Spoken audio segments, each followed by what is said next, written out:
Muy bien, ahora sí, a ver si se escucha bien, si quienes me decían que no se escuchaba bien, pueden contarnos un poco si están escuchando bien. Bienvenidos, bienvenidas. Invitamos a quienes quieran participar y prendiendo sus cámaras a abrir la comunicación. Hola Flavia, bienvenida. Ahí tenemos docentes desde Argentina acompañando. Veo colegas también desde México. Hay por ahí dos colegas también de Colombia. Así que muchas gracias por estar ahí. Arrancamos entonces, nos preparamos para pensar esta segunda parte del aprendizaje y el error. ¿De qué manera impacta el error en el aprendizaje? Para hoy descubrir esta segunda parte que teníamos pensada, que es de qué manera la metacognición, es decir, el reconocimiento de cómo aprenden nuestros estudiantes, puede beneficiar sus propios procesos. Y para eso, como hicimos en el encuentro pasado, vamos a empezar a pensar desde nosotros mismos. Voy invitando a quienes se quieran acercar y participar activamente de pensar la siguiente situación. Imaginen que les propongo recordar la semana próxima esta lista de palabras. Imaginen que les voy a pedir que me den este listado de palabras sin ordenamiento, pero sin tener la posibilidad de anotarlas en ningún lado. La pregunta es, ¿qué harías si te dijera que tienes que recordar este listado: percha, bastón, luz, milanesa, anteojo, perro, para retenerlo en la memoria dentro de una semana sin utilizar ningún tipo de registro? ¿Qué harías para recordar esta lista de palabras la semana próxima?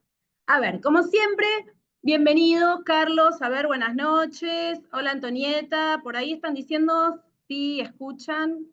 Carlos, a ver, antes de avanzar, ¿sí? Pueden contestar por el chat o habilitando los micrófonos, si el resto tiene. Muy bien, gracias, Antonieta. Hola, Jaime, bienvenido. Qué lindo tenerte por acá nuevamente. Muy bien. Vamos de nuevo a la consigna, ahora que sabemos que están escuchando. Vamos de nuevo a la consigna. ¿Qué harías para asegurarte que puedes recordar este listado de palabras la semana próxima? Escucho hipótesis. Por ahí Mariana nos dice, lo relacionaría con algo familiar. A ver, ¿alguien se anima a prender su micrófono y contarlo? ¿Pueden reaccionar para que les dé la palabra o directamente prender el micrófono? A ver, ¿quién más nos cuenta qué haría para recordar estas palabras la semana próxima?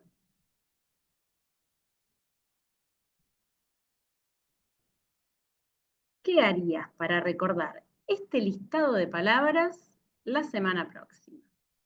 Una canción, nos dice Sandra. Muy bien. Otra opción, interesante, relacionar las palabras. A ver si nos cuentas un poquito más. José, ¿cómo relacionarías esas palabras? Mariana lo relacionaría con algo familiar, Hago una una historia, canción, hago una alguna historia historia. con las palabras. Bien, muy bien. Armar una historia con las palabras. Interesante estrategia. Bien, ¿alguien más? Busco imágenes. Lo relaciono con imágenes. Muy bien. Y una más escuchamos. ¿Algún Hola, qué acrónimo? lindo. A ver, ¿cómo? Un acrónimo. Bien, Una gracias. secuencia lógica. Una secuencia Secuencia lógica. ¿Cómo lógica. sería eso, Antonieta? Por ejemplo, perro y bastón, anteojo, luz. Bien, bien, bien. ¿Y alguien más que se anime a contar? Entonces tenemos, relacionaría con imágenes, haría una canción, haría una historia, haría vinculación de palabras a partir de pares. ¿Alguna más? ¿Alguien que tenga otra estrategia? Una secuencia lógica, una canción, relacionar Una con palabras. oración. Una oración. Armaría una oración con todas estas palabras. Muchas gracias, Flavia. ¿Qué es lo que estamos pensando? Estamos pensando distintas formas en las que cada uno aprende. Y como habrán podido corroborar, la forma en que cada uno de nosotros y nosotras aprende no es exactamente igual para todos. De eso vamos a estar hablando. Porque resulta que cada vez que enseñamos a nuestros estudiantes en las aulas un contenido, un concepto, un proceso, les enseñamos a todos por igual. Si tengo que enseñar sobre Revolución Francesa, si tengo que enseñar un cálculo matemático, o si tengo que enseñar cómo se hace un análisis sintáctico en literatura, todos van a apuntar hacia el mismo aprendizaje. Pero en el encuentro de hoy vamos a descubrir cómo podemos hacer para ayudar a nuestros estudiantes a aprender. Y esta situación tiene una conflictividad propia, porque como vimos recién, cada uno aprende de distinta manera. ¿Y es posible enseñar si todos nuestros estudiantes aprenden de distinta forma? ¿Es posible ayudarlos desde alguna estrategia a descubrir cuál es la forma en que cada uno y cada una aprende para poder replicar su propio formato? De eso vamos a estar hablando en el encuentro de hoy. Y para poder pensar un poquitito más de qué hablamos cuando hablamos de metacognición, vamos a pensar qué significa aprender y qué hacemos cada vez que aprendemos. La escuela tradicional, esa en la que nos formamos históricamente, destacaba algunas funciones, algunos hechos, algunas acciones que las personas hacemos cada vez que aprendemos. La escuela tradicional puso el foco en la capacidad de memorizar, en la capacidad de atender, en la capacidad de poner en palabras aquello que sé. Tres funciones cognitivas fundamentales para todo aprendizaje. Sin embargo, no solo ponemos en juego cada vez que aprendemos funciones cognitivas. Lo que ustedes recién pensaron para poder visualizar un aprendizaje futuro no tuvo que ver únicamente con la capacidad de verbalizar, con la capacidad de memorizar o de atender, sino que dio paso a lo que llamamos funciones ejecutivas. ¿Qué puedo hacer para memorizar? Fue parte de una estrategia mental que tuvimos que llevar adelante para propiciar un aprendizaje. En el encuentro de hoy vamos a estar pensando cómo podemos fomentar esas funciones ejecutivas que tienen que ver con planificar de qué forma voy a aprender, resolver el problema que supone llevar adelante esa práctica, tomar pequeñas decisiones, monitorear si me salió. De eso hablamos cuando hablamos de funciones ejecutivas y hoy puntualmente vamos a hablar de una. Cada vez que aprendemos, entonces, ponemos en juego funciones cognitivas y funciones ejecutivas. Las funciones cognitivas tienen que ver con la capacidad histórica visualizada en la escuela de memorizar, guardar en palabras aquello que aprendo. Sin embargo, hoy vamos a poner el foco en otras funciones mentales fundamentales para aprender, que son las funciones ejecutivas. Aquellas en las que pensamos recién cuando planificamos de qué manera puedo llevar adelante un aprendizaje futuro. ¿Cómo podría ser para recordar este listado de palabras?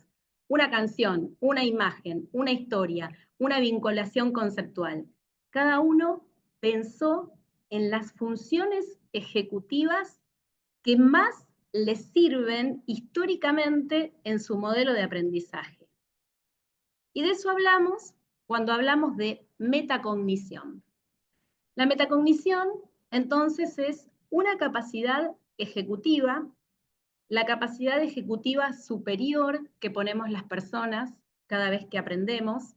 Y hoy vamos a estar pensando cómo podemos hacer los docentes para desarrollar en nuestros estudiantes, en nuestros niños, niñas, jóvenes y, por qué no, adultos, la capacidad metacognitiva. Esa función ejecutiva crucial para aprender a aprender. ¿Qué hago cada vez que aprendo? La metacognición es un concepto desarrollado por este psicólogo estadounidense, John Flavel, que en la década del 70 definió a la metacognición como esa capacidad para controlar, ser consciente de los propios procesos y destrezas cognitivas. Sin embargo, esta es una definición un poco compleja que a mí no me da del todo cuenta de lo que supone metacognición. Cuando un estudiante, cuando un joven tiene desarrollada la capacidad metacognitiva, quiere decir que sabe qué hace cuando aprende es capaz de gestionar su propio aprendizaje y monitorear el proceso que lleva adelante cuando lo hace.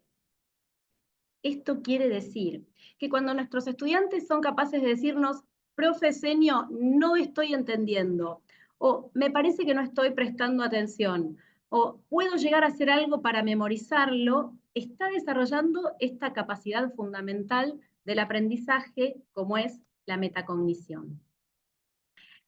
¿Y cómo podemos hacer los docentes para ayudar a nuestros estudiantes a desarrollar esta capacidad? La metacognición dijimos que es una posibilidad a futuro, es reconocer cómo puedo aprender, pero en pos de cómo aprendí. La semana pasada, algunos de los colegas que estaban por acá, no recuerdo si está presente, pero si se anima puede levantar la mano. Al cierre del encuentro de la semana pasada, alguien, en realidad al principio de semana, fue este lunes, este webinar, alguien comentaba, es fundamental este proceso de reconocer el error porque es muy importante que nuestros estudiantes sepan qué hacen cuando aprenden. De eso se trata este concepto. Es ayudar a nuestros estudiantes a mirar en el espejo retrovisor de su propio aprendizaje. Tiene que ver con ser capaces de parar la pelota de nuestras clases, detenernos un minuto en la incorporación de nuevos saberes para usar esos saberes que ya adquirieron en el análisis de cómo hicieron para aprenderlo. De alguna manera, yo les cuento a mis docentes que cuando trabajamos con ese concepto, lo que hacemos es invitar a nuestros estudiantes a mirar para atrás. ¿Cómo aprendí? ¿Qué hice para aprender esto que ahora me sale y antes no me salía? ¿De qué manera puedo replicar, volver a llevar adelante estas actividades cada vez que quiera volver a aprenderlo? De esto se trata este proceso. Y para poder desarrollar esta metacognición, para poder trabajar en nuestras aulas esta metacognición, tengo que atravesar necesariamente 4 escalones o 4 pasos. La primera invitación va a ser a que nuestros estudiantes piensen qué aprendieron. Es fundamental que nos detengamos después de una clase, una secuencia didáctica, una unidad didáctica, a recuperar y a hacer que nuestros estudiantes recuperen qué es lo que aprendieron, que lo puedan poner en palabras, que lo puedan comprender, que lo puedan visualizar, es el primer paso para el desarrollo de esta capacidad. Vamos a estar viendo cómo. El segundo escalón, el segundo paso, tiene que ver con el nudo de este concepto, que es ayudarlos y ayudarlas a pensar cómo lo hicieron. ¿Cómo hicieron para adquirir ese saber? ¿Cómo hicieron para adquirir ese conocimiento que ya tienen? Los segundos pasos tienen que ver con algo más de aplicación, una mirada mucho más vivencial del aprendizaje, que es, ¿para qué me sirvió? ¿Para qué puede servirme esto que aprendí? ¿En qué otras circunstancias puedo utilizar lo aprendido? Entonces, cuando queremos desarrollar esta capacidad ejecutiva, tenemos que establecer tiempos, recursos y estrategias para ayudar a nuestros estudiantes a ver qué aprendieron, cómo lo hicieron, para qué les sirvió lo aprendido y en qué nuevas circunstancias o situaciones pueden aprenderlo. ¿Alguien cree utilizar algún tipo de estrategia metacognitiva en sus aulas y quiere compartirlo? A ver, ¿quién se anima a hipotetizar?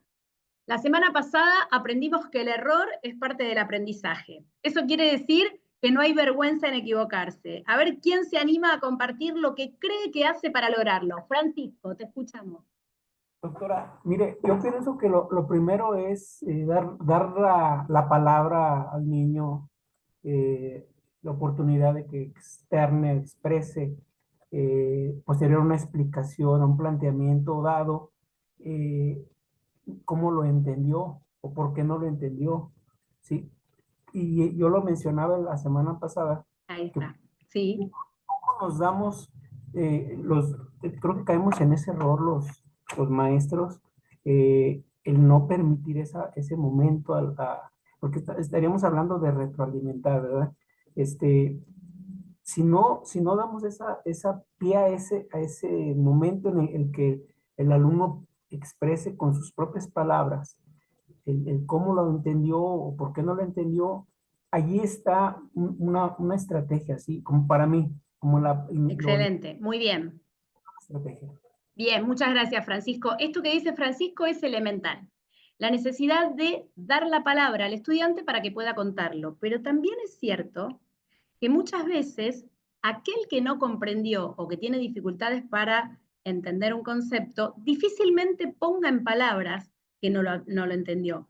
O difícilmente incluso reconozca la falta de entendimiento.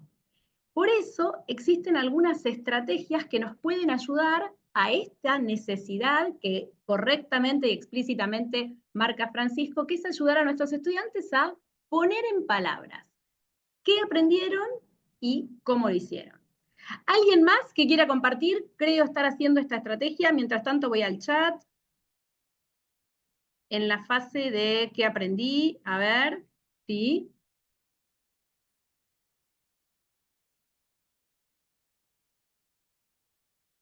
Cambiamos roles.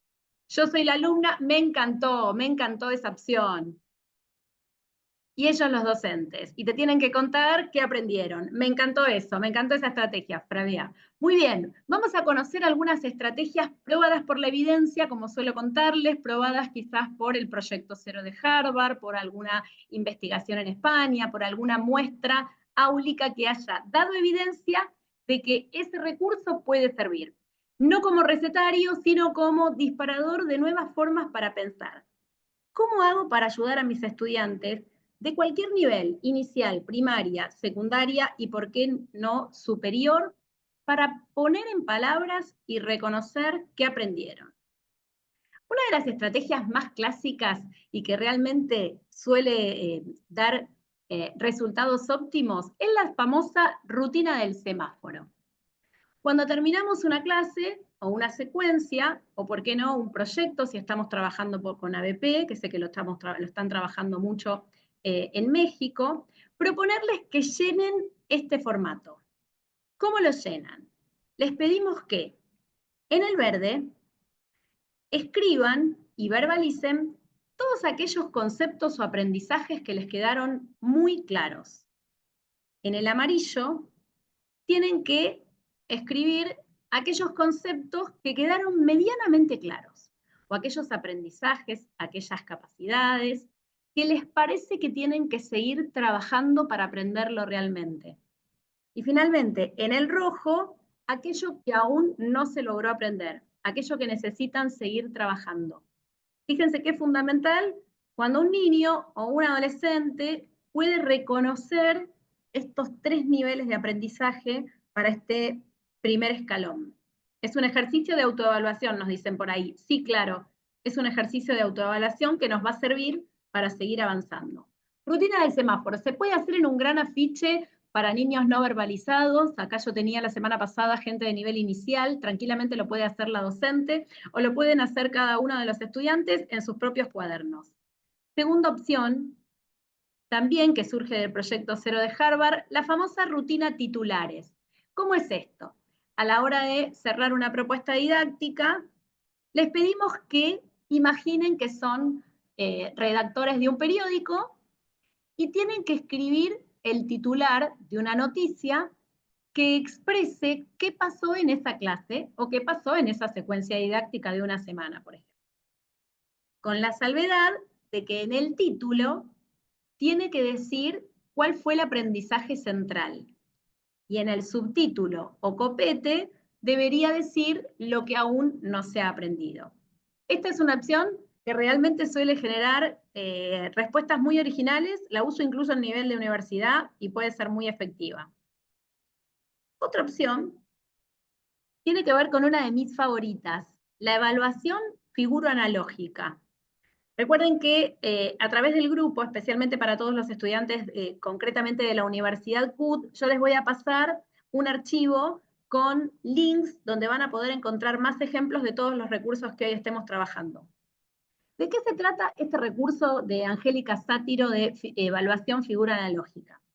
Al finalizar el recorrido de un aprendizaje, les mostramos distintos elementos que forman parte de una misma especie. En este caso, fíjense que tenemos distintos modelos de puertas.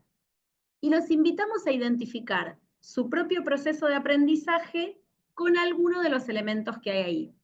La pregunta sería en este caso, ¿con cuál de estas puertas identificás tu proceso de aprendizaje hoy y por qué? Realmente suele ser muy efectivo este recurso porque ayuda a poner en palabras, a través de analogías, algunas cosas que si preguntáramos simplemente quién entendió, no surgirían de manera tan fácil. Muchas veces los estudiantes cuentan algo así como, bueno, estoy como esta puerta porque siento que todavía tengo muchos nudos que resolver, y eso nos da el puntapié inicial para seguir preguntando, bueno, ¿y cuál es el nudo central? ¿Dónde crees que está el mayor enjambre para que el estudiante pueda pensar en su propio aprendizaje? ¿O va a estar aquel estudiante que haga la analogía con la puerta azul? Generalmente la utilizan cuando comprendieron realmente todo lo trabajado. La evaluación figura analógica se puede usar obviamente a través de imágenes de cualquier especie. Quien quiera buscar nuevos modelos, googlea evaluación figura analógica y hay un montón de opciones. Tenemos por el chat un presente simplemente. Entonces, recopilamos algunas ideas para el primer escalón. ¿Qué aprendí? Evaluación figura analógica, figura de los titulares y figura de los semáforos. Pueden ser algunas de las opciones para ese reconocimiento primero. Pero hay una clave fundamental. Porque los docentes tenemos que ayudarlos a mirar en este recorrido. Generalmente, nuestros estudiantes reconocen cuando saben la receta, pero pocas veces entendieron que aprendieron también a cocinar. ¿Qué quiero decir con esto? Cuando les preguntamos a nuestros estudiantes qué aprendieron, suele ser fácil que pongan en palabras los conceptos aprendidos. Aprendimos qué es un sustantivo, aprendimos qué es un mamífero, aprendimos qué es la Revolución Francesa.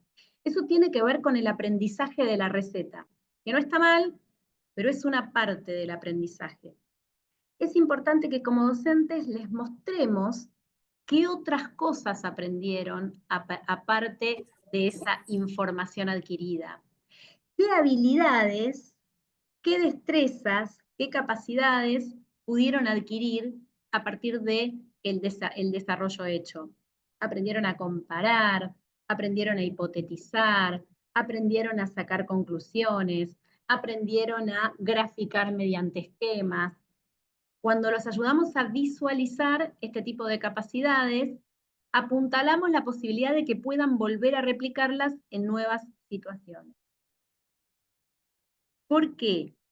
Porque con esto vamos a estar dando el pie a que subamos al segundo peldaño, que tiene que ver, como dijimos antes, con el nudo del aprendizaje metacognitivo, con el cómo lo hice.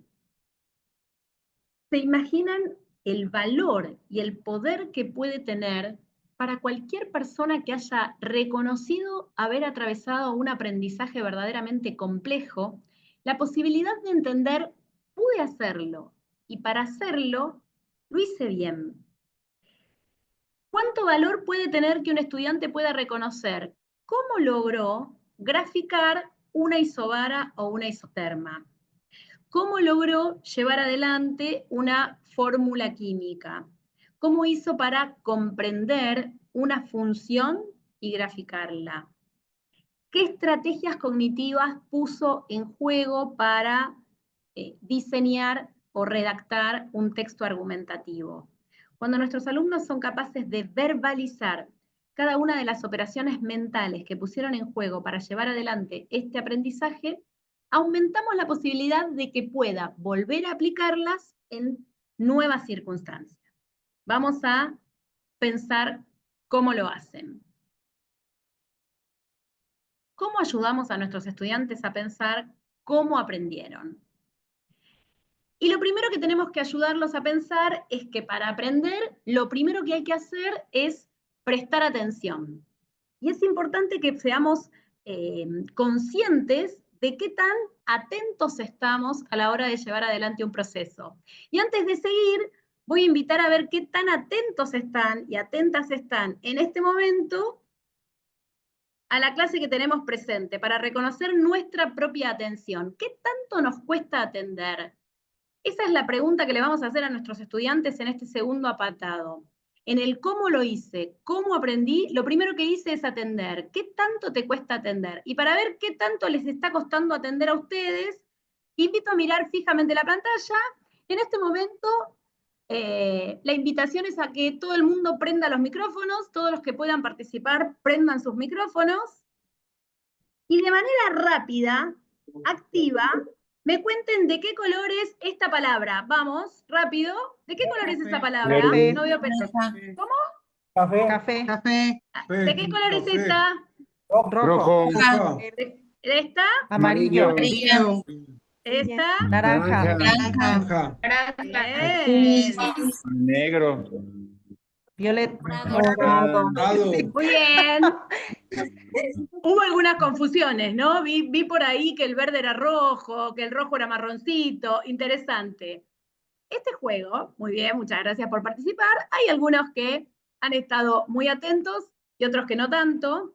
Este es un juego que precisamente está pensado para activar algunas funciones ejecutivas.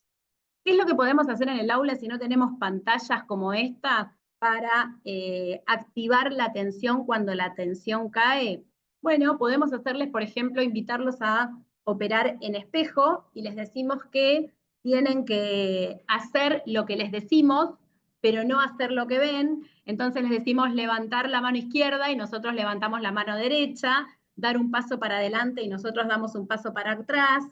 De esa manera, generalmente nuestros estudiantes tienden a repetir nuestras conductas en vez de estar muy atentos a la escucha. A medida que va avanzando el juego, se van poniendo más atentos, como les pasó a ustedes, que al principio leían en vez de ver el color, y poco a poco se iban dando cuenta de qué había que hacer para atender. Y es una forma lúdica de invitar a los niños a reconocer que todo proceso de aprendizaje arranca desde la atención. Lo primero que tengo que hacer para aprender a graficar una función, a diseñar una isobara, a hacer un texto argumentativo o a descubrir qué son los medios de transporte, es atender. Y una vez que pensé con mis niños, ¿qué tanto atienden? ¿Qué puedo hacer? ¿Qué tanto les cuesta atender? Puedo invitarlos a pensar, ¿cómo podemos hacer en nuestras aulas cada vez que la atención baja? Muchas veces ellos mismos nos sorprenden con ideas realmente interesantes. Lo más importante de esta etapa, especialmente para los más pequeños, o por qué no para los adolescentes también, es que sean conscientes de que sin atención no iniciamos el proceso de aprendizaje. Algunas ideas. En algunas aulas han podido redactar autoinstrucciones para cuando baja la atención.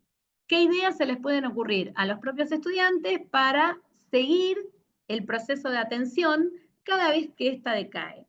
En algunos casos, por ejemplo, proponen tiempos pautados de explicación que acuerdan con la docente para lograr que la atención no baje, 10 minutos de explicación y un pequeño juego, 15 minutos de explicación y un pequeño recreo. Esos tiempos pautados pueden incluir movimientos, invitar a algunos juegos kinestésicos, que pueden ser juegos con las manos, juegos con los pies, propuestas de trabajos entre pares, donde entre ellos se sugieran cuál puede ser la estrategia para mantenerse atentos mutuamente cada vez que a alguno le baja la atención, no solo cuando están prestando atención a una explicación, sino y por sobre todas las cosas cuando están llevando adelante un desempeño, un ejercicio, y se dan cuenta que no están focalizando puntualmente en lo que se propone. Y otra estrategia para sostener esa atención y hacerlos conscientes de que tienen que estar atentos para aprender, puede ser, por ejemplo, los juegos de atención como el que acabamos de ver. Pero como sabemos, la atención es solo la puerta de entrada al cómo aprender. Nuestros estudiantes, cada vez que aprenden algo nuevo, hacen cosas bastante más complejas que prestar atención. Y el cómo aprender supone una segunda parte que es el cómo pienso. Dan Wigenan, un neurocientífico destacado, trabaja con una metáfora que a mí me parece súper valiosa a la hora de pensar en la metacognición. Antes de avanzar, voy al chat. Dice María Guadalupe, café rojo naranja. Buscar una estrategia donde se busque el interés puede ser una adivinancia, modulación de la voz, pueden ser expresiones de suspenso, una pausa activa en el tema. Muchas gracias, María. Me gustaron todas las opciones. Trabajar con una adivinanza, por ejemplo, en esas pausas activas que suponen la atención. Expresiones de suspenso, muy interesante.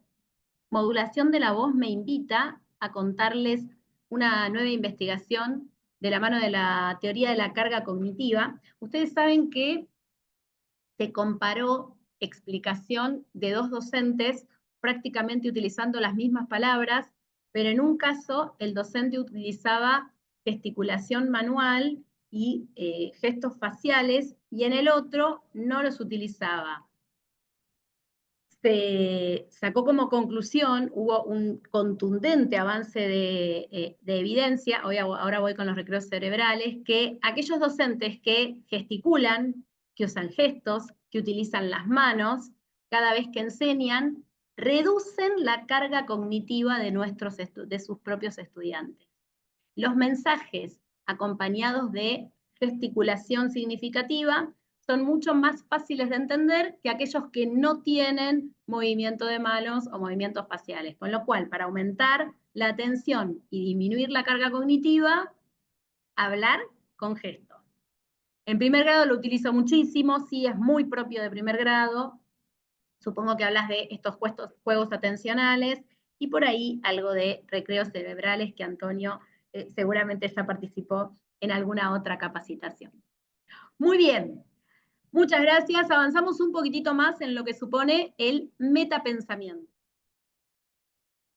Dijimos entonces que estamos en esa fase donde ayudamos a nuestros estudiantes a pensar cómo aprenden. Para aprender atienden, pero también y especialmente para aprender piensan. Este es un concepto relativamente nuevo en educación. En realidad no es que sea nuevo el concepto, sino que el foco en el pensamiento como elemento crucial del aprendizaje se destacó en las últimas 3 décadas. Decía recién que Dan Wigenan tiene una metáfora que a mí me resulta súper interesante para pensarla en pos del aprendizaje. Él dice, la memoria es el residuo del pensamiento.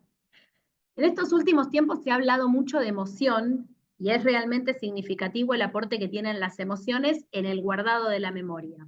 Bien sabemos que aquellos aprendizajes o aquellas ideas, aquellas vivencias que están ligadas a emociones fuertes tienen muchas más posibilidades de sobrevivir en la memoria que aquellas que están vinculadas con emociones más intrascendentes.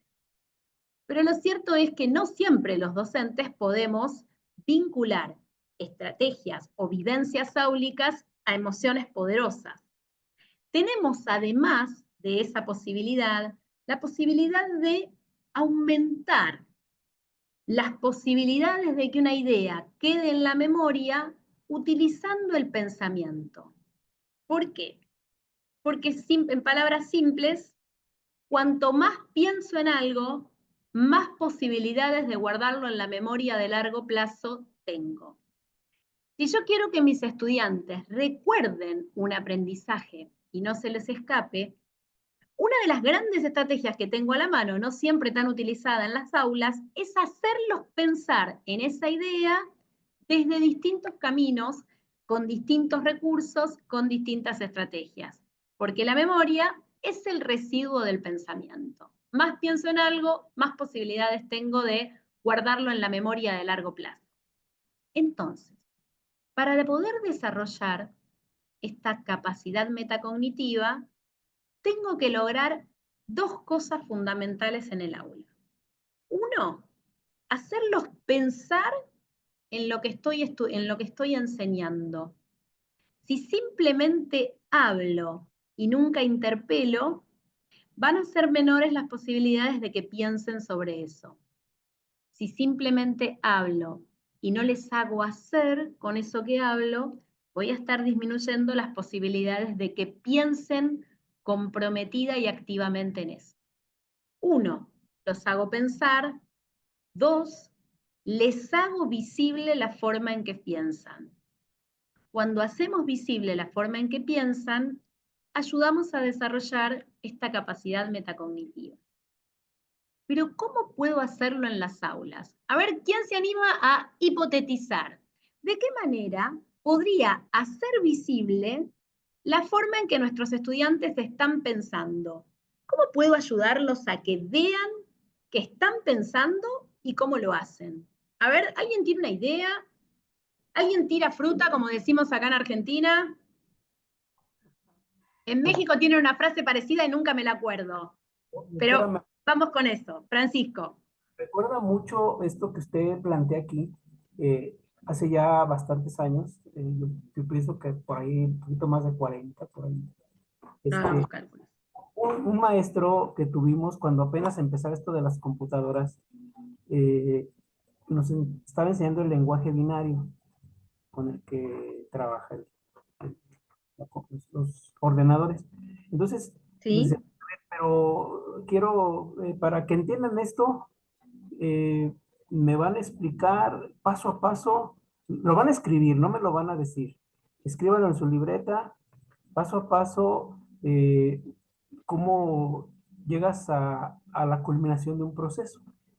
Ahorita se me vino a la mente uno, por ejemplo, lo que tengo allí cuando voy a comer, por ejemplo, un par de huevos con frijoles, o el puro par de huevos, pues. A ver, ahí tienes el par de huevos, pero, a ver, dime paso a paso todo el proceso para que tengas en tu mesa el par de huevos. ¿Qué hiciste? Entonces nos ponemos a escribir paso a paso. Entonces, después de que lo hicimos, nos pone con otro compañero y entonces comparamos. Y luego esa vina se junta con otra vina y comparamos. Entonces resulta que hay quienes omitimos algunos pasos, pero aún así, después de haber compartido con otros, resulta que nos faltaron pasos.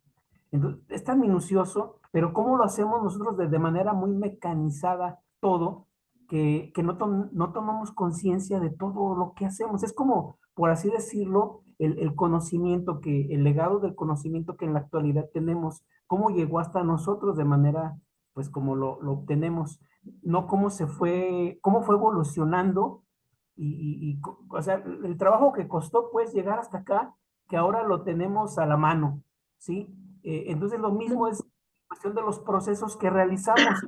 Hacemos a veces tan mecanizadamente incluso hasta inconscientemente, ¿sí? Pero ya lo hicimos, caray, hace rato estaba allá, ya ahora estoy aquí. El mismo tiempo, cómo pasa el tiempo, es que parece que fue ayer. Y en ese que fue ayer, el día a día, pues hay mucho, pero que te acuerdes. Bien. Y bueno, a grandes rasgos, doctora. Excelente. Ese aporte vamos a estar viendo un autor que trabaja lo que acaba de describir Francisco, que tiene que ver con redactar los pasos de un proceso y, ¿por qué no?, compartirlo con un compañero y analizar similitudes y diferencias. Gracias, Francisco. Ese es un recurso que puede utilizarse con los estudiantes más grandes, simplificarse con los más chicos. Es muy sencillo, simplemente hacerlos. Es sencillo de pensarlo como estrategia, pero no es tan sencillo como recién mencionaba Francisco, para un estudiante capitalizar y ser consciente de todos los pasos que lleva adelante para desarrollarlos. Pero imagínense si en cualquiera de los aprendizajes que antes mencionaba, cómo graficar una función o cómo redactar un texto argumentativo, si fuéramos capaces de ir poniendo el paso a paso, punto por punto, de lo que hicimos para llevarlo adelante. Muchas gracias. Ahora vamos a ver ese ejemplo puntual. Voy un poquitito al chat. No dar toda la información junta, dice Antonieta. Esto es fundamental a la hora de dar clases. ir paso a paso para no sobrecargar la carga cognitiva. Antonio nos dice, creo que para reforzar el recuerdo de un tema impartido es indispensable agregar emoción. Sí, en realidad las emociones siempre están ahí. Nosotros sabemos que la memoria es el resultado de conexiones neuronales, las células que componen el sistema nervioso. Y esas conexiones neuronales se hacen a través de unas sustancias que se llaman neurotransmisores. Los neurotransmisores son el sustrato fisiológico de la emoción, es decir, el aprendizaje es emocionalidad. No hay forma de generar una nueva sinapsis, una nueva estructura cognitiva, si no hay emociones de fondo, porque los neurotransmisores son los que provocan las emociones. Ahora bien, tienen mayor posibilidad de guardarse en la memoria cuando los neurotransmisores que están vinculados con emociones poderosas y fuertes actúan fuertemente. Especialmente también cuando el estudiante se siente seguro, cómodo, pero también es cierto que no podemos darle potencia emocional a todos los aprendizajes. Cuanto más emoción haya cargado en un aprendizaje nuevo, más posibilidades habrá de que se guarde en la memoria de largo plazo por más tiempo. Pero la emoción intensa no es el único recurso. Quiero destacar esto. Seguramente haremos otro webinar sobre el impacto de las emociones y la memoria, que es realmente significativo, pero me interesa hoy subrayar también el impacto del pensamiento en la memoria de largo plazo. ¿Qué podemos hacer mediante el reconocimiento del pensamiento? Estamos en un momento de la educación donde la idea de autoconciencia es fundamental. Fíjense que la educación emocional apunta a que nuestros estudiantes sean conscientes de las emociones que tienen para poder gestionarlas. En el caso del desarrollo de las funciones ejecutivas, lo que intentamos es que nuestro estudiante sea consciente de los procesos cognitivos que lleva adelante para poder aprender. Es el momento de trabajar con la autoconciencia de nuestro estudiante. ¿Por qué? Porque vivimos en un mundo con tanto cambio, vivimos en un mundo donde las normas son tan lábiles que si no fomentamos la autoconciencia individual, cada vez nuestros estudiantes van a tener menos herramientas para operar en este mundo complejo. Autoconciencia de las emociones para poder trabajarlas y gestionarlas, autoconciencia del propio pensamiento, de lo que hablamos hoy, para poder replicar el proceso de aprendizaje. Interesantísimo, después sigo con lo que venimos por acá, buscar una estrategia, a ver, la emoción inicial. Yo le hago preguntas con sorpresa y énfasis, llevándolos a lo que vamos a aprender ese día para que respondan y sean conscientes de antemano de lo que van a hacer y por qué. Me encantó la propuesta de Victoria argentino, que nos habla desde Argentina. Lo que hace Victoria tiene que ver con la capacidad de hipotetizar antes de arrancar un aprendizaje. Esto es excelente y potencia las posibilidades de atención y guardado en la memoria. Cuando les invitamos a nuestros estudiantes a decir, ¿qué creen que vamos a aprender hoy?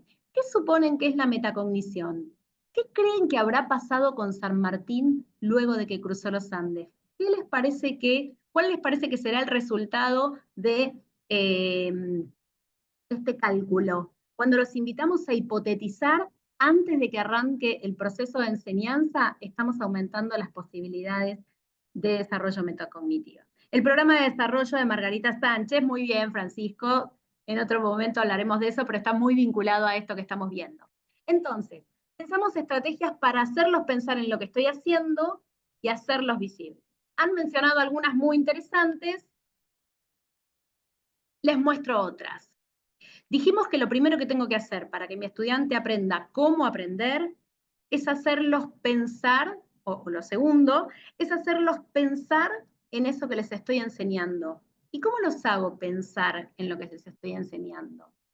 Bueno, les puedo ofrecer ejercicios de aplicación o resolución. Esto es clave, por ejemplo, en las ciencias fácticas. Si yo estoy enseñando el concepto de derivada, límite, integral, fracciones, cálculos en niños más pequeños, obviamente que van a pensar en ese concepto cuando hacen ejercicios de aplicación y resolución. Sin embargo, no todas las ciencias, no todas las disciplinas nos dan esta posibilidad.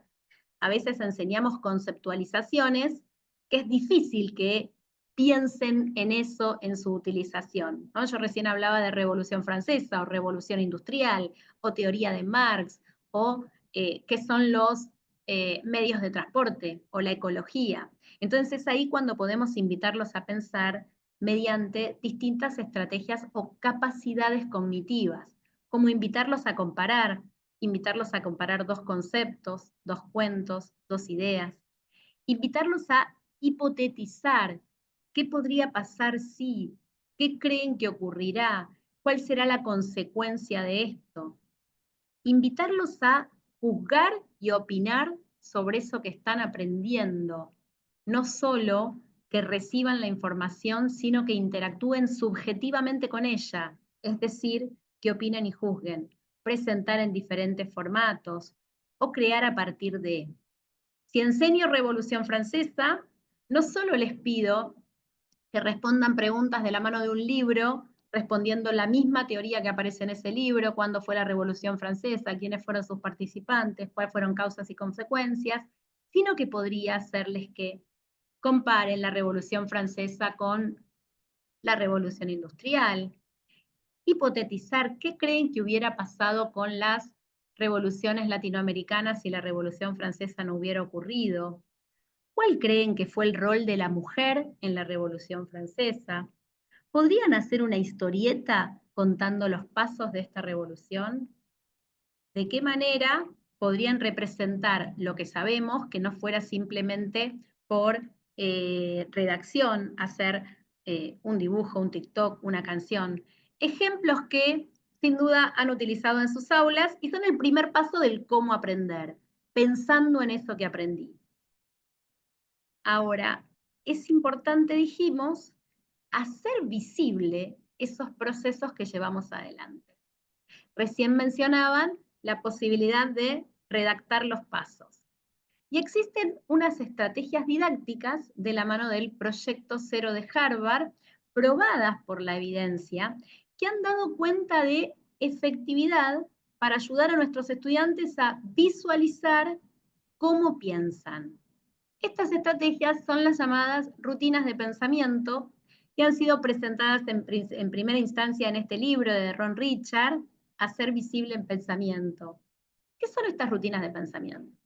Son simples soportes gráficos, son un recurso que surge de soportes gráficos diseñados para llevar adelante la estrategia de pensar.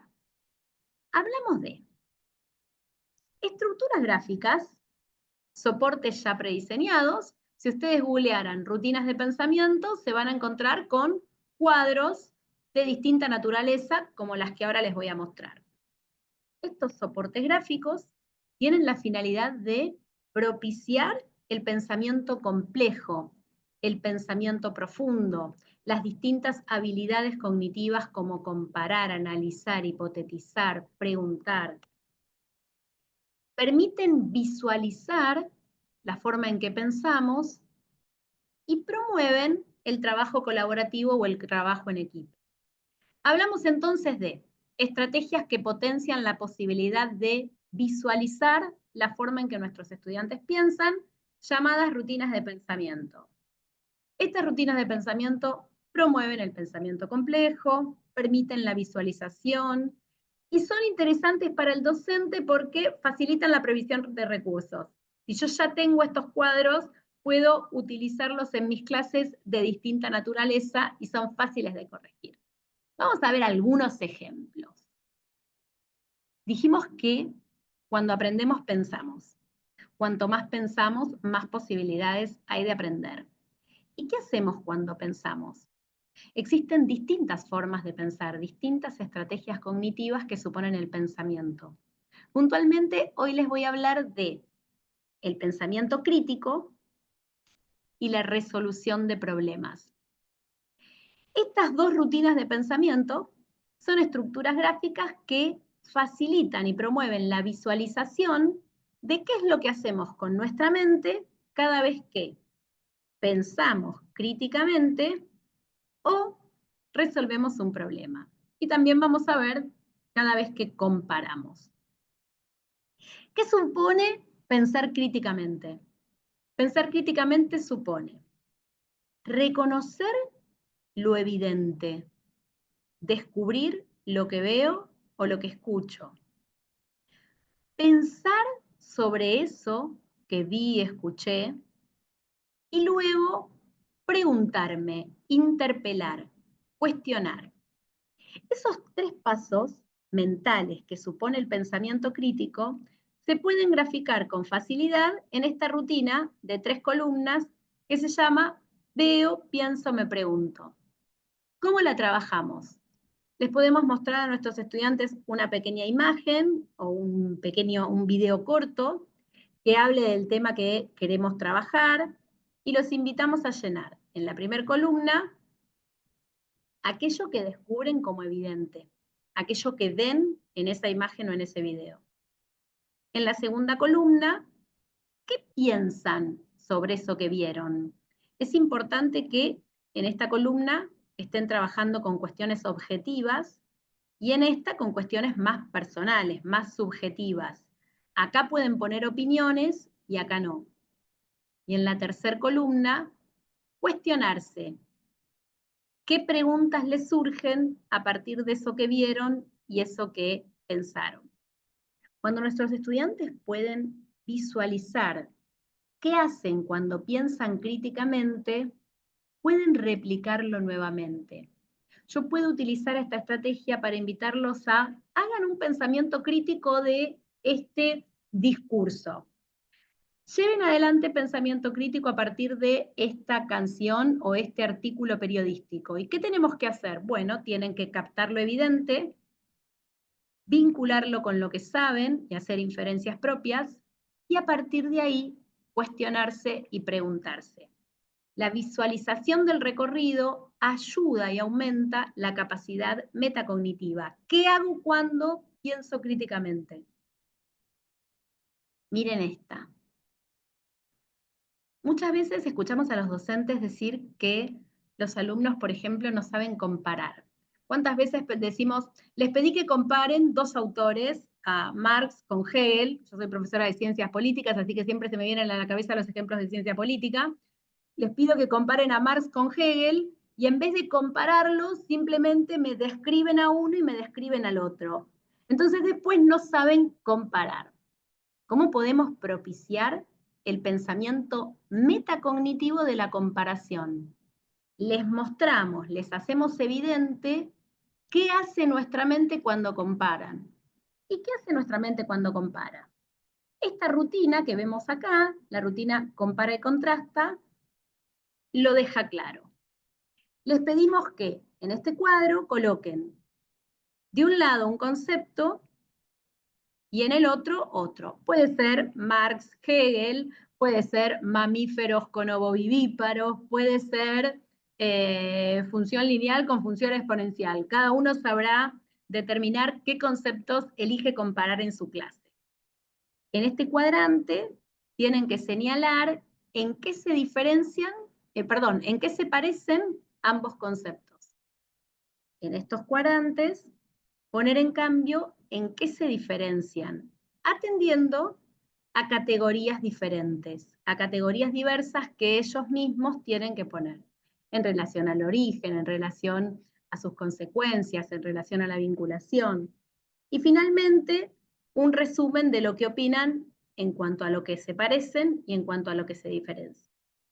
Fíjense que acá ayudamos al estudiante a que visualice qué hizo cuando comparó, qué hizo cuando aprendió a comparar, qué tiene que hacer en la próxima oportunidad si tiene que comparar 2 conceptos. Determinar en qué se parecen, señalar categorías de análisis para poder evaluar en qué se diferencian y sacar una conclusión. Pensamiento crítico, comparación, y voy con la última, resolución de problema. ¿Qué hacemos cuando resolvemos un problema? Imagínense la potencia que puede tener en un estudiante descubrir qué hizo cuando resolvió un problema para poder replicarlo en una nueva oportunidad. Nuestra mente parece que hace cosas complejas, pero cuando resuelve un problema, tiene 3 tipos de pensamiento.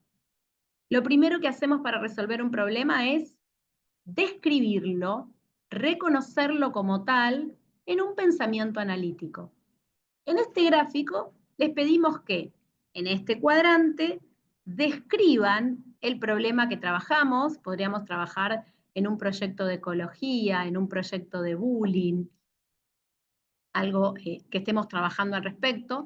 Y en esta columna, en este cuadrante, les pedimos que describan el problema a atender. En cada uno de estos cuadrantes los invitamos a tener pensamiento creativo. ¿Qué solución se les ocurre para resolver este problema?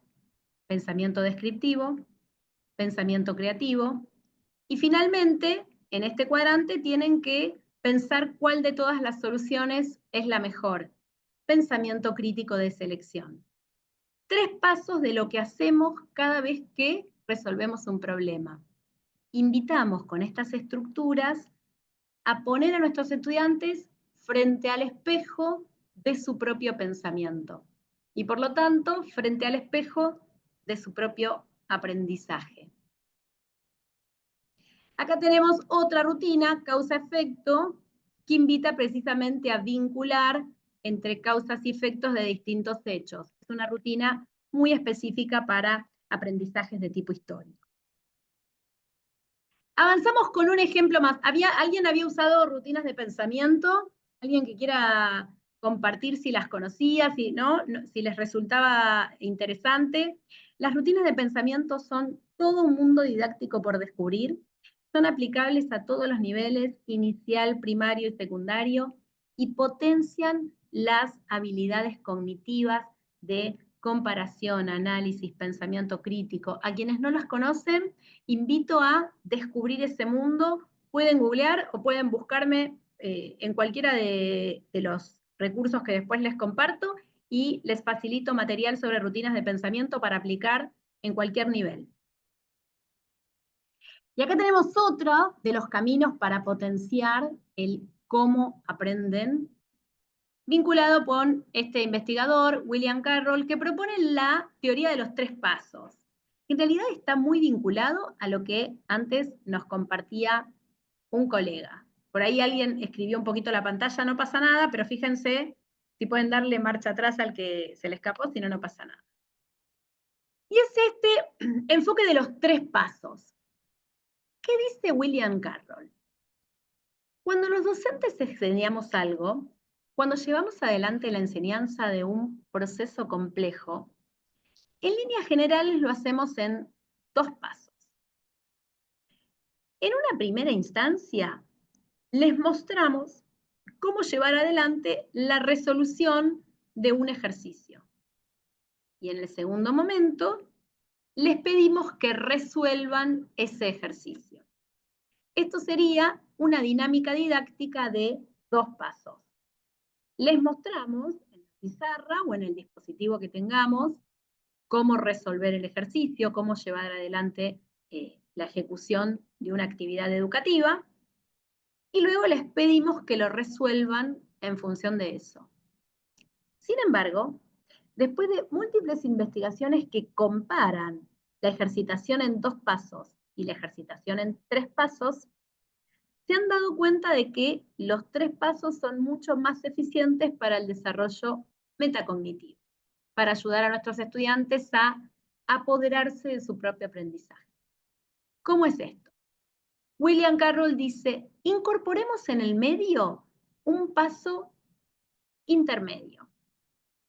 Les enseñamos o les mostramos cómo llevar adelante un proceso o la resolución de problemas.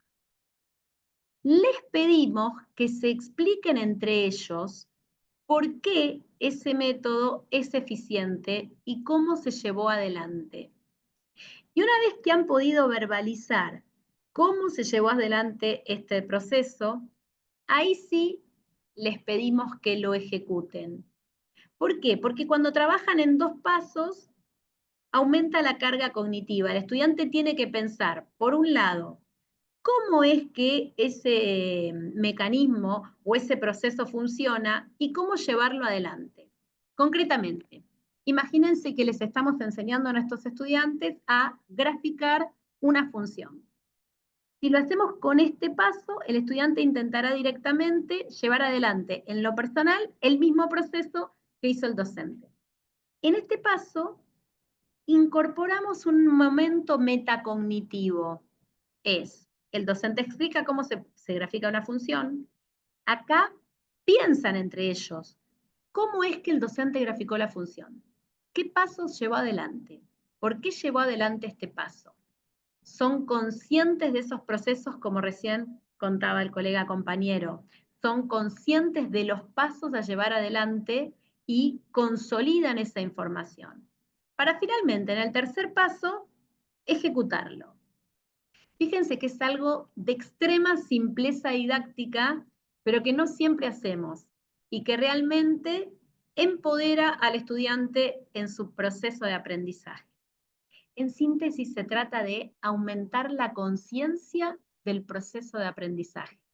Esta es, en palabras simples, la clave del desarrollo metacognitivo que no siempre llevamos adelante en las aulas. Muchas gracias, encantó. Antonio. Me ¿Te gustó? encantó. ¿Docente de qué sos, Antonio? ¿En De qué nivel prim- enseñás? En básica, en primaria, En básica y en primaria. Bueno, ¿y lo ves efectivo para la enseñanza de algo en particular? magnífico, magnífico, me encantó. Bueno, me alegro, me alegro. Avanzamos un poquito más. Entonces, recuperamos. ¿Qué podemos hacer para que nuestros estudiantes puedan ser conscientes de la atención? Autoinstrucciones, ejercicios entre ellos, juegos de atención. Segundo paso, ¿cómo podemos ayudarlos a que descubran cómo piensan? Rutinas de pensamiento, verbalización de los pasos, teoría o técnica de William Carroll. Y ahí vamos cerrando el cómo aprendí. Partimos del qué aprendí con las 3 estrategias que vimos, por ejemplo, o estrategias similares. Recordamos siempre que no es un recetario, son ideas que pueden despegar nuevas ideas. Habíamos visto la rutina del semáforo, rutina titulares, evaluación figura analógica. Y ahora avanzamos un poquito más. ¿Cómo ayudamos a nuestros estudiantes, o cómo podríamos ayudarlos a pensar ¿para qué me sirvió lo aprendido? Y hay una estrategia básica muy utilizada que es el ABP, cuando el estudiante tiene que poner en juego eso que aprendió en la elaboración de un producto o en la secuencia de un proyecto, es más consciente de lo aprendido.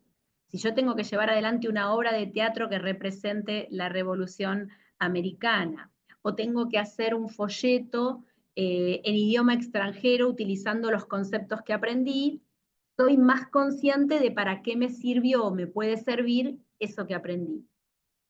Pero no siempre en nuestras aulas tenemos la oportunidad de llevar adelante proyectos de este tono. No siempre en todas las enseñanzas que impartimos podemos enseñar mediante proyectos. Entonces podemos valernos de algunas estrategias más simples que ayudan al estudiante a descubrir para qué le sirvió. Estrategias que tienen que ver también con estos formatos gráficos o estas rutinas de pensamiento. Por ejemplo, usar la estructura del bucle o la famosa escalera de la metacognición. La escalera de la metacognición también la encontramos si la googleamos. Y les pido que me cuenten qué aprendí, qué pasos utilicé para llevar adelante, para qué me puede ser, para qué me sirvió y para qué me puede servir en futuras instancias. Lo ideal de esto es que trabajen en equipo, que puedan compartir en grupo estas respuestas y puedan ponerse a imaginar para qué me puede servir esto que aprendí hoy. Hoy aprendí funciones. ¿En qué momento de mi vida pueden servirme las funciones? Hoy aprendí a dibujar en la pantalla del PowerPoint. ¿Para qué me puede servir en el próximo encuentro dibujar en la pantalla del PowerPoint de la ponente? Esta es una opción. Acá tenemos otra, que es esta estructura gráfica. A ver cómo es que borro esto.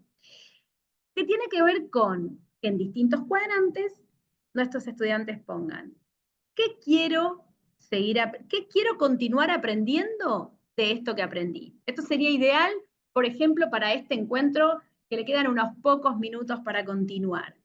De todo lo que vimos hoy, ¿qué me gustaría seguir aprendiendo?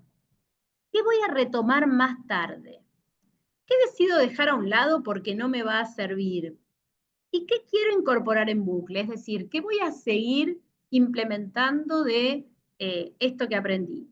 A ver, ¿quién se anima a compartir en el chat sobre qué de todo lo que vimos hoy les gustaría continuar aprendiendo? Primera pregunta en bucle, a ver en el chat.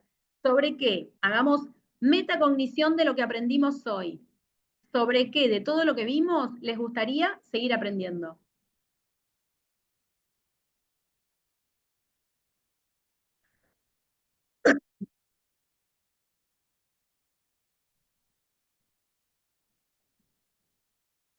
Rutina de pensamiento. Me alegro. Una gran estrategia para seguir indagando. Puedo pasar material. Estrategias específicas para trabajar con primaria, primer grado. Sandy, la mayoría de las que usamos se pueden usar con alumnos no alfabetizados incluso.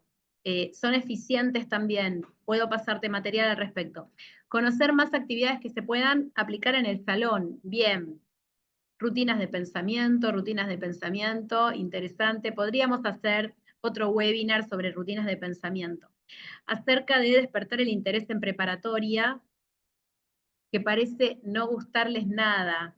Eso es para otro encuentro, José, interesante también. Trabajar más por proyectos y en grupo. Sí, por favor, rutinas de pensamiento, cómo no. ¿Cómo generar el uso de los 5 sentidos en el aprendizaje? Bien, conocer más estrategias, técnicas y procesos para mejorar la atención. Acá ya están pidiendo como otras webinars. Estrategias específicas para trabajar en secundaria, dice Dania. Bien, les cuento que estas rutinas, insisto, son aplicables a todos los niveles, porque lo que va a modificar su implementación tiene que ver con el contenido que le implemente, pero en términos generales, estas que di son para las dos. A quienes hablaban de primer grado, invito a que googleen o después me pueden pedir la rutina color, símbolo, imagen. Es muy efectiva para trabajar y despertar clases. Color, símbolo, imagen es una propuesta.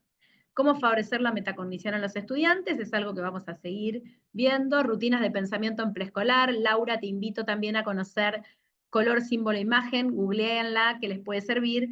Las estrategias como la de William Carroll le gustó especialmente a Antonio. A mí también me gusta mucho ese investigador porque trabaja sobre la evidencia. Muy bien, ¿para qué me sirvió lo aprendido? Y finalmente, ¿para qué puedo seguir implementándolo? Pero ese para qué puedo seguir implementándolo está directamente ligado con lo que aprendí en el proceso. Y muchas veces, insisto, es difícil para nuestros estudiantes mirarse en el espejo del aprendizaje. Y mucho más difícil es poner en palabras qué entendí, qué no, cómo me sentí frente a este proceso de aprendizaje. Es bastante complejo imaginarse a un estudiante que cuando le preguntemos, ¿entendieron? Levanten la mano y nos digan, en realidad no entendí porque me pareció muy complejo la implementación de este concepto y me sentí frustrado frente a tal momento. Si se lo hacemos desde ese lugar de las preguntas, difícilmente los ayudemos a tomar conciencia. Sin embargo, existen estrategias que ayudan, como algunas de las que vimos, y acá vamos a utilizar otra. Este es otro modelo de evaluación figuro-analógica. Invito a que hagamos un recorrido por la propia autoconcepción del aprendizaje de hoy. La pregunta es, ¿con cuál de todos estos electrodomésticos te identificás hoy en este proceso de aprendizaje que estuvimos atravesando y por qué? Después del webinar de hoy, ¿cómo cuál de todos estos electrodomésticos te sentís y por qué? Una mirada metacognitiva hacia el propio proceso. A ver quién se anima a contarlo. Y de paso les paso esta placa que es utilizable para todos los niveles. La podemos utilizar en todos los niveles esta. ¿Cómo cuál de todos estos electrodomésticos te sentís y por qué después de haber atravesado todo este encuentro? A ver, ¿quién se anima a tomar la palabra? Quizás alguna voz que no hayamos escuchado hasta ahora.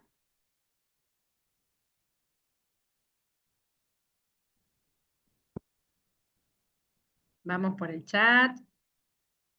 Lo aprendido me sirve para fortalecer mi práctica. ¿Cómo podría llegar a una evaluación metacognitiva? Ahora podemos mencionar eso, luego de esto.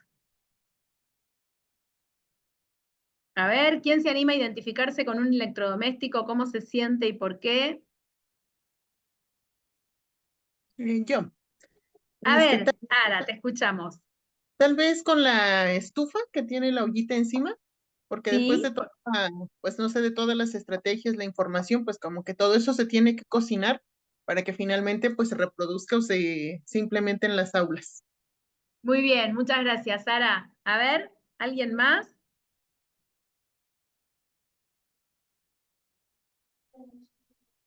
Como la aspiradora por la información adquirida, muy bien. Con la licuadora, como la estufa, cocino con lo que he aprendido, pero debo seguir aprendiendo para agregar ingredientes correctos a mi preparación. Muchas gracias, Sandra. Bien. ¿Alguien más que quiera ponerlo en palabras? ¿Por qué les mostré esto? Porque en términos generales, cuando llevamos adelante esta estrategia en nuestras aulas, prácticamente en todas las edades, nuestros estudiantes responden cosas como esta. Con la lavadora, porque tengo todo mezclado, con la procesadora, porque se están procesando los aprendizajes y necesito que se ordenen, con la estufa o la cocina, como la llamamos en Argentina, porque necesito que esto realmente entre en el nivel de cocción que hace falta. Y es interesante que nuestros estudiantes digan esto, porque es el momento que tenemos los docentes para señalarles que así es el aprendizaje. No pasamos de saber, de no saber, a saber en un paso. Del no saber al saber, no se va como del blanco al negro. En el medio hay un montón de matices. Es lógico, es normal y es natural que nuestros estudiantes pasen por momentos de confusión, pasen por momentos de poca claridad, y que ellos sepan estos momentos y que estos procesos son propios del aprendizaje, es también un recurso metacognitivo, porque baja la ansiedad frente a los momentos de no comprensión. Es importante que ayudemos a nuestros estudiantes a saber que el aprendizaje es un proceso en el cual el error es parte estructural, linkeando un poco con el encuentro del lunes. Cuando nuestros estudiantes pueden poner en palabras que el aprendizaje está aún sin terminar de consolidarse, es el momento para ayudarlos a pensar en ese proceso que supone un verdadero aprendizaje. Estoy transformando mi conocimiento en un horno microondas, la licuadora, la lavadora. Muy bien, muchas gracias con todas esas analogías. Y vamos llegando hacia el final. No hay mejor estrategia que compartir las estrategias de todos los colegas profesionales que tenemos por acá. Somos un montón, así que ¿por qué no? A ver si alguien nos invita y nos pone en el espejo de su propia estrategia de enseñanza, ¿qué es lo que hacen para hacerlos pensar en lo que piensan? Antes de dejar el espacio final para las preguntas. ¿Alguien quiere contar otra estrategia que no hayamos mencionado hasta acá y que pueda llegar a ser eficiente? A ver, si se anima alguien a compartir y contar alguna otra estrategia. Hola Sandra, está por ahí Sandra Quintero, no te había visto, qué lindo verte por acá nuevamente.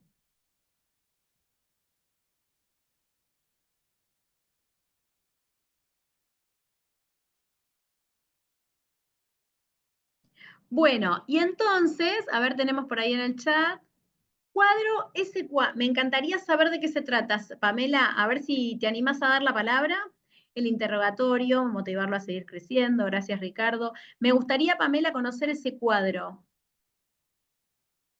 Un saludo desde Mendoza, Sandra. Buenas noches.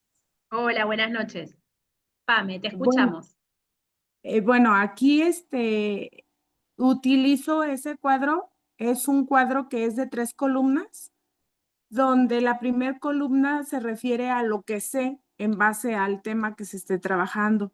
Ajá, La ¿qué quiero aprender? segunda columna es el qué quiero saber. y ellos anotan en base a lo que saben qué es lo que quieren saber.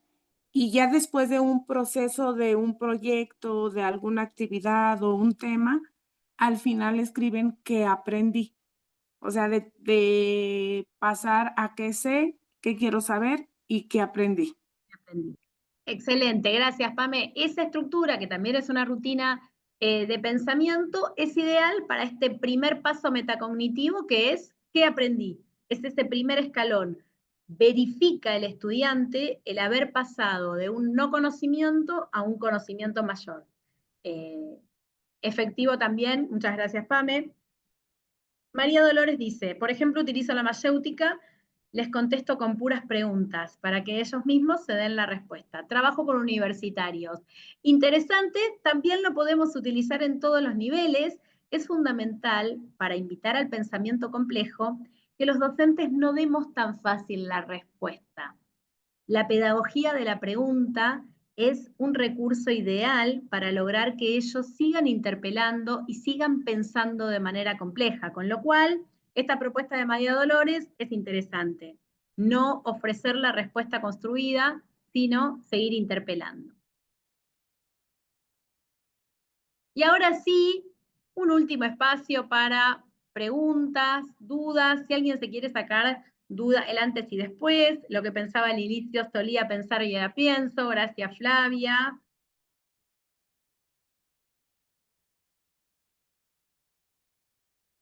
Otra rutina interesante para que busquen también, solía pensar, ahora pienso.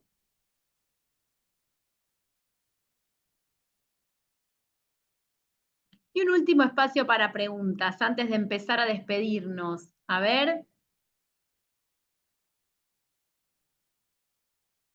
¿Quién quiere compartir alguna idea?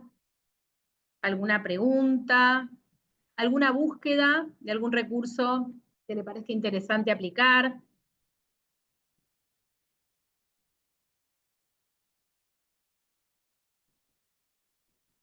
Mientras tanto, les comparto ahí redes y algunos caminos para consultarme si quieren recibir algo más de material de todo lo que estuvimos trabajando hoy.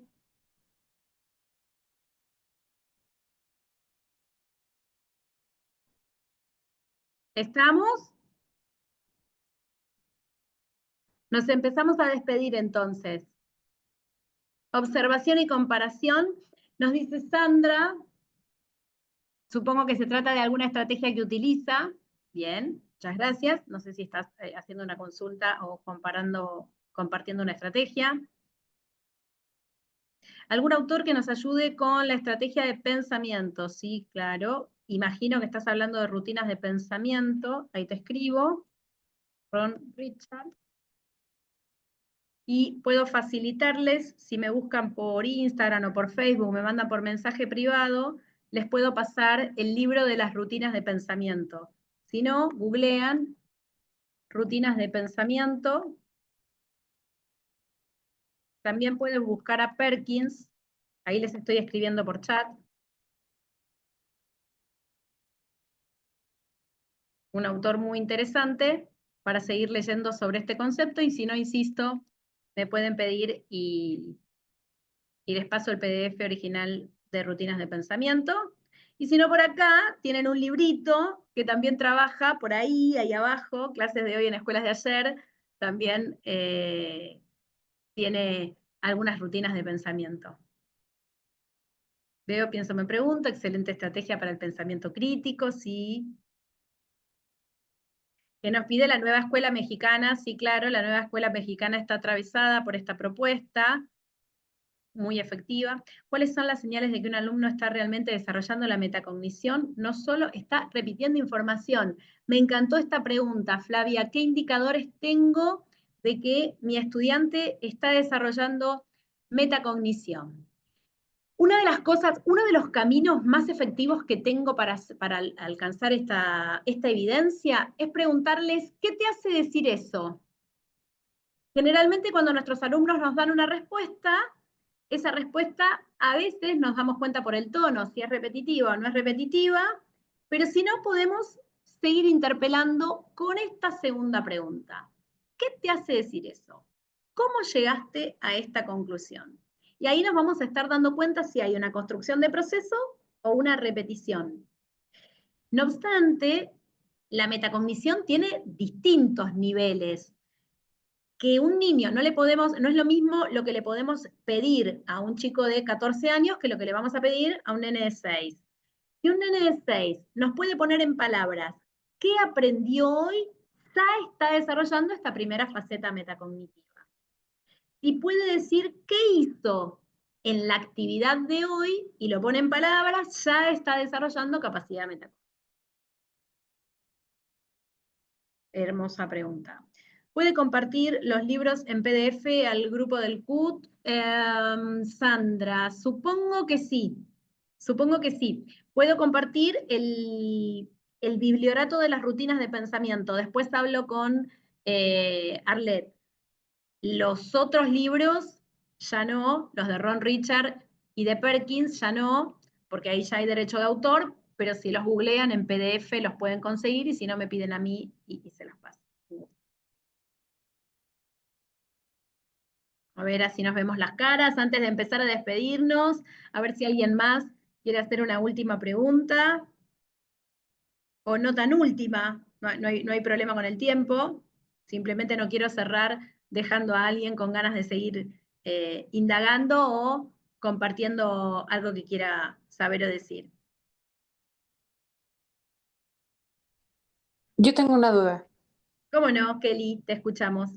Esa metacognición que se pretende desarrollar en los adolescentes, bueno, en el caso es que yo estoy en secundaria, pero Bien. quisiera preguntar si es mejor cuando podemos observar que ya aprendieron cuando lo hablan o lo escriben o lo hacen de otra manera. ¿Cuál sería como que la más adecuada para identificar ese aprendizaje? A ver si entiendo la pregunta. La pregunta es, ¿cuál de los caminos da mayor evidencia de que lo aprendieron, si escrito u oral? ¿Esa es la pregunta? Sí, así es, gracias. Bien, bien, gracias, Kelly. Para tener evidencia de que mi estudiante adquirió la metacognición, cualquiera de los dos caminos es eficiente, tanto el escrito como el oral. Pero, si logramos que lo haga por escrito, vamos a darle mayor posibilidad de consolidación. ¿Qué quiere decir esto? Cuando nuestros estudiantes o nosotros mismos escribimos una idea, se regenera la sinapsis nerviosa de esa idea más veces que si la verbalizamos. En palabras simples, si se lo hacemos escribir, aumentamos sus posibilidades de que quede en la memoria. Entonces, ¿cómo nos damos cuenta de si desarrolló metacognición, escrito o oral? Para darnos cuenta es lo mismo. Pero si queremos aumentar sus posibilidades de que le quede en la memoria por más tiempo eso que aprendió, si lo hacen escrito, es mejor. Es interesante siempre esta estrategia. Gracias. Pero, de nada. ¿Alguien más que se anime, que las preguntas de una nos sirven a todos? Ahora, disculpe, Sí. mire, acelerar procesos de aprendizaje, yo considero que ¿cómo decirle? Lo que deben aprender a determinada edad, cuando, según los procesos de desarrollo, de repente hay quienes aceleran esos procesos, ¿sí? Y empiezan los comparativos, ¿no? De que, ¿por qué a determinada edad ya sabe leer y que tiene más edad no sabe? Le escuchaba y leía por ahí en cómo hay países como que ya todos conocemos, Finlandia, en su sistema educativo, no buscan acelerar esos procesos. O sea, lo que primero pretenden ellos es que haya un desarrollo mental o en familia, y empiezan ellos hasta los 6, 7 años, o sea, empiezan 7, inclusive creo que a los 8, 7, 8 años, con estos procesos, o sea, no antes. Y vemos cómo en países como los nuestros, la oferta educativa a veces es muy escandalosa, ¿no? Yo así lo considero. como de la competencia, ¿no? Acá te ofrece esto, mira, acá está más atractivo, y querámoslo o no, para mí sí hay cierta afectación. Cuando hablamos del error dentro del aprendizaje y la metacognición para el aprendizaje, porque como puntos de inflexión, yo considero que nosotros como seres humanos, en nuestras diferentes etapas de vida que tenemos, es lo que yo era antes, lo que soy ahora y lo que quiero ser. Las naciones en el mundo históricamente así las podemos tener un comparativo, ¿no? ¿Cómo eran esas naciones en el pasado? ¿Cómo son ahora y hacia dónde van? Entonces, ¿cómo han aprendido de esos errores? Si hablamos de las naciones del mundo, si hablamos de lo que somos como personas, igual, ¿sí? Esa Bien. parte. Interesante, imagino también que está focalizando la pregunta puntualmente a la lectoescritura, que de todos los aprendizajes que tienen sus momentos de desarrollo es como el más emblemático, y entiendo de venir trabajando hace un tiempo en México, que México tiene la tendencia a apurar un poquitito el proceso, a diferencia de lo que es el paradigma en Europa, por ejemplo.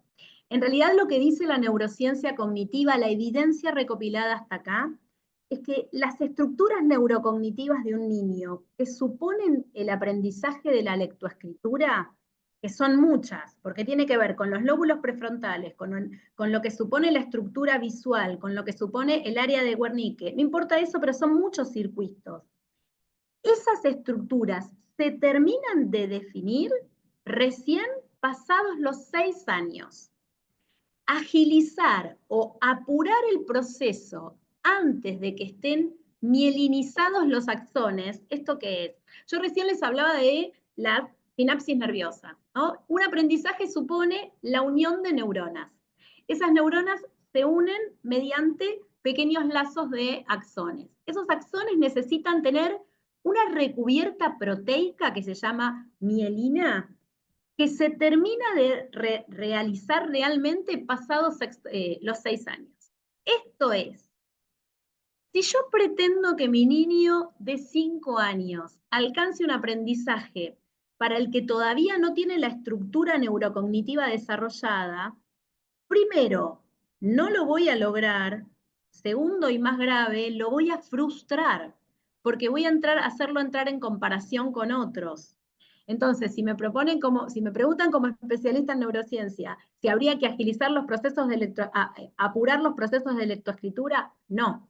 Por eso muchos países de Latinoamérica están dando tiempo en todo lo que supone los primeros años de escolaridad, primero, segundo, sin poner límites tan estrictos. Y de hecho, en países como Finlandia, esto ya ocurre. La lectoescritura o el cálculo también requiere la resolución de todos los aprendizajes requieren una estructura neurocognitiva de base, pero en el caso de la lectoescritura y el cálculo se visualiza mucho más. Cada vez se apura menos esto en términos mundiales. Entiendo que en México hay una particularidad que tiene que ver está un poco vinculado con la propuesta de educación basada en competencias, pero también hay como una transformación con la nueva escuela mexicana. No sé si ustedes lo están viendo esto, pero me parece que hay como cierta tendencia a dejar de apurar las cosas. Ojalá así sea desde mi perspectiva. Espero haberte respondido. Sí da respuesta, doctora, le agradezco. Gracias. Sobre todo Gracias. la parte donde habla de esas redes, esas conexiones, es muy importante ese proceso. Interesante. También nos queda para otra, entonces. Bueno. Gente linda, entonces los empiezo a despedir. Muchas gracias por haber participado. Fue un placer nuevamente compartir con colegas de tantos lugares. Como siempre, muy interesante, muy enriquecedor. Realmente les agradezco haber participado acá. Tenemos la posibilidad de seguir conectados tanto desde el CUT o me pueden buscar como les decía. Ahora voy a ver si puedo facilitarles este material del que hablamos a través de Arlet y la gente del CUT. Y si no hay más preguntas, les deseo un excelente fin de semana y a descansar. Muchas gracias por estar ahí. Un saludo grande a todos los que participaron, colegas de México, colegas de Argentina. Como siempre, espero verlos pronto en otro webinar. Nos vemos. Gracias. Muchísimas gracias, doctora. Estuvo excelente A todo. ustedes. A ustedes. Qué lindos mensajes que veo por ahí. Muchas gracias. Chau, Antonieta. Chau, Mariana. Chau, Flavia. Buenas noches. Gracias por todo, doctora. Un Magnífico. placer.